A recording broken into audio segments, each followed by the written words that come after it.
এই মুহূর্তে সড়ক অবরোধ করে রেখেছে কারিগরি শিক্ষার্থীরা এবং সাত রাস্তা পুরো সড়ক যান চলাচল এই মুহূর্তে বন্ধ রয়েছে এবং শিক্ষার্থীদের অবস্থান আপনারা দেখছেন সড়কের মধ্যে রয়েছে।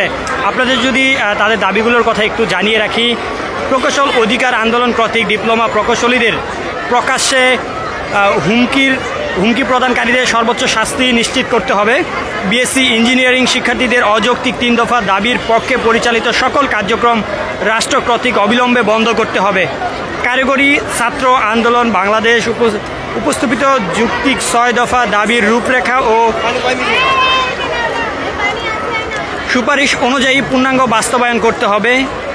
ইঞ্জিনিয়ারিং 1 চ্যানেল এডুকেশন চালু করতে হবে। এই কয়েকটি দাবি নিয়েই শিক্ষার্থীরা সাত রাস্তা অবরোধ করে রেখেছে এবং তাদের যে অবস্থান সেটি আপনারা দেখছেন। এখানে বেশ কিছুক্ষণ থেকেই তারা এই সড়কটি পুরো সড়ক অবরোধ করে রেখেছে, যার কারণে আমরা দেখছি যে পুরো চারপাশেই যান চলাচল ইতিমধ্যে বন্ধ রয়েছে এবং শিক্ষার্থীদের অবস্থান আপনারা দেখছেন। এই মুহূর্তে তারা সাত রাস্তায় অবস্থান করছেন এবং তাদের যে দাবিগুলো রয়েছে সেই দাবি আদায়ের লক্ষ্যে আজকে তাদের এই অবস্থান এবং তারা বারবার বলছেন যে তাদের দাবি আদায় না হওয়া পর্যন্ত তারা এই সড়ক ছাড়বেন না এবং সেই লক্ষ্যেই তাদের আজকের এই আন্দোলন। প্রিয় দর্শক, যে যেখান থেকে দেখছেন অবশ্যই কমেন্টের মাধ্যমে জানাবেন, চাইলে আমাদের একটি শেয়ার করে পাশে থাকতে পারেন। আমি আবারও বলছি, যারা কারিগরি আন্দোলনের নেতৃত্ব নির্ধারক আছেন, আমরা এর আগেও দেখেছি কারিগরি শিক্ষার্থীরা বেশ কয়েকবার আন্দোলনে নেমেছিলেন এবং এই সাত রাস্তায় অবস্থান করেছিলেন এবং আজকেও তার কোনো ব্যতিক্রম দেখছি না আমরা। আজকে এখানে সাত রাস্তা যে বোর্ডটি রয়েছে সেই সড়কটি অবরোধ করে রেখেছে এবং তাদের যেই দাবিগুলো রয়েছে সেই দাবিগুলোর কথা আপনাদের একটু কিছু আগে বলবো। আবারও যদি একটু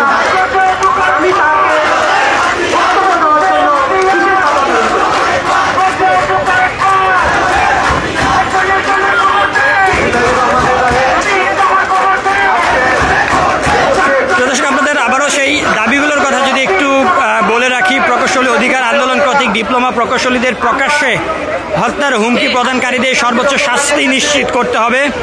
বিএসসি ইঞ্জিনিয়ারিং শিক্ষার্থীদের অযৌক্তিক 3 দফা দাবির পক্ষে পরিচালিত সকল কার্যকর রাষ্ট্র কর্তৃক অবিলম্বে বন্ধ করতে হবে।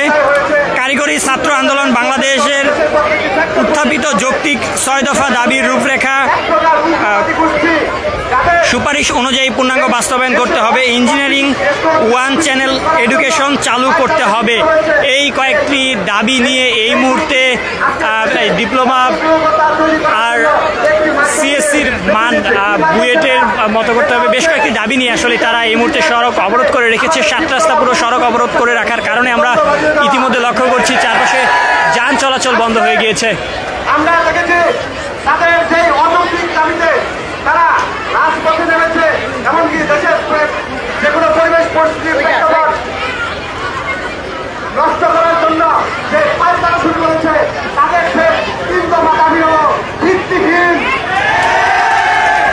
তাদের এই 3 দফা দাবি আপনারা সবাই দেখেছেন দেশের কি কাজে আছে, দেশের কতটা স্বার্থে আছে আপনারা সকলেই জানেন। অথচ আমরা সারা বাংলাদেশে ডিপ্লোমা প্রকৌশলীরা যেইভাবে মাথার ঘাম পায়ে ফেলে সকাল সন্ধ্যা কাজ করে কাজের বিনিময়ে এই বাংলাদেশকে করেছি, করতেছি, ভবিষ্যতেও করব, সেই ঘামে ছড়া সেই ডিপ্লোমা প্রকৌশলীদের উপর যে বৈষম্যমূলক তারা একটা পরিস্থিতি তৈরি করেছে তাদেরকে আমরা ধিক্কার জানাই। আমরা বলতে চাই তারা স্বঘোষিত মেধাবী, যদি তাই না হয় তাহলে কোন যুক্তির বলে তারা এই ডিপ্লোমা প্রকৌশলীদের পদাধিকারে তারা সেই 9ম গ্রেড থেকে 10ম গ্রেডে আবার আসতে চায়? এই ধরনের ভ্রান্ত বিভ্রম ছেড়ে তাদেরকে সঠিকভাবে ক্লাসে ফিরে যাওয়ার জন্য আহ্বান করছি।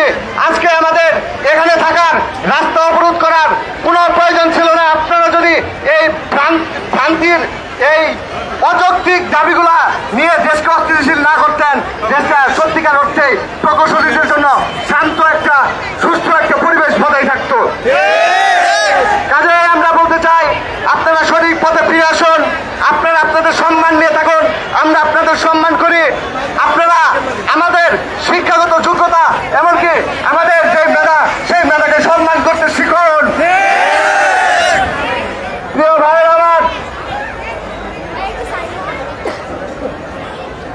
1978 সাল থেকে শুরু করে হাঁটি হাঁটি পা পা করে শহীদ রাষ্ট্রপতি জিয়াউর রহমানের হাত ধরে যে কারিগরি শিক্ষার উন্নয়নমূলক ব্যবস্থার শুরু হয়েছিল, পরবর্তীতে 1994 সালে সেই অধ্যাদেশের মাধ্যমে বাংলাদেশ কারিগরি সেক্টরে যে উন্নতি সাধন হয়েছে, সেই উন্নতিতে বাংলাদেশ জাতীয়তাবাদী ছাত্রদল সবসময় আপনাদের সাথে ছিল, সাথে থেকেছে।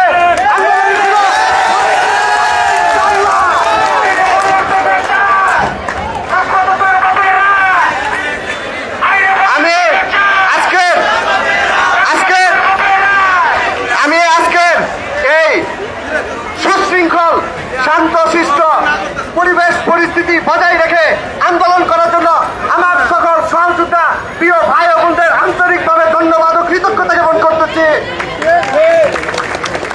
আমরা সেই উচ্ছৃঙ্খল জাতির মতো কখনোই পরিচয় দিব না, সেই স্বঘোষিত মেধাবীদের মতো কখনোই পরিচয় দিব না, যাদেরকে রাস্তার থেকে প্রশাসনের মাধ্যমে তাদেরকে চার্জ করে রাস্তা থেকে সরাতে হয়। প্রশাসন থেকে সারা বাংলাদেশ বুঝে গেছে,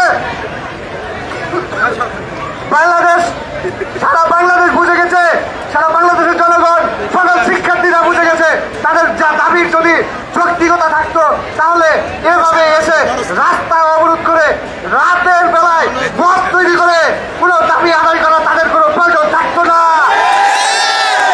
আমরা এই মব সন্ত্রাসের তীব্র নিন্দা ও প্রতিবাদ জানাচ্ছি। সেই সাথে আবারও আজকের শান্ত শিষ্টভাবে সুস্থভাবে সুশৃঙ্খল পরিবেশ পরিস্থিতি বজায় রাখার জন্য আপনাদেরকে আন্তরিক ধন্যবাদ ও কৃতজ্ঞতা জ্ঞাপন করতেছি। এমনকি আমরা প্রশাসনের ভাইদের সাথে কথা বলেছি, তারা আমাদের এই শান্ত শিষ্ট সুশৃঙ্খল পরিবেশের জন্য তারা আমাদেরকে ধন্যবাদ জানিয়েছেন। এমনকি আমরা 2টার মধ্যে আমাদের এই প্রেস ব্রিফিং এর মাধ্যমে আমাদের অসংখ্য ধন্যবাদ। নিজেরা নিজ দায়িত্বে